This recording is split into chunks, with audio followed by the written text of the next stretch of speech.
એકવાર ત્રણ ભાઈઓ વચ્ચે ચર્ચા થઈ. પહેલો ભાઈ કહે, પૈસાનું દાન સૌથી શ્રેષ્ઠ કહેવાય. બીજો ભાઈ કહે, ગાયનું દાન સર્વશ્રેષ્ઠ ગણાય. અને ત્રીજો ભાઈ કહે, ભૂમિ દાન સર્વશ્રેષ્ઠ ગણાય.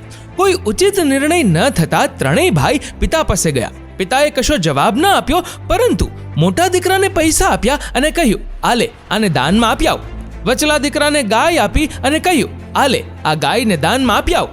નાના દીકરાને કહ્યું, આલે જમીન કોઈને દાનમાં આપી આવ.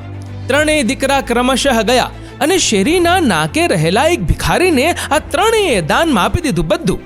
થોડા દિવસ પછી પિતાજી અને ત્રણેય દીકરા સાથે નીકળ્યા.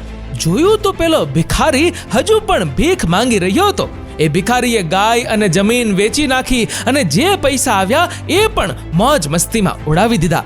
ત્યારે પિતાએ કહ્યું, દીકરાઓ, દાન એ જ સર્વશ્રેષ્ઠ છે જેનો સદુપયોગ થાય, અને એટલા માટે કોઈ વસ્તુનું નહીં પરંતુ જ્ઞાનનું દાન સર્વશ્રેષ્ઠ ગણાય. મિત્રો, તમારો આ વિડીયો વિશે શું કહેવું છે કમેન્ટ કરજો, અને વિડીયો ગમ્યો હોય તો લાઈક કરજો અને શેર પણ.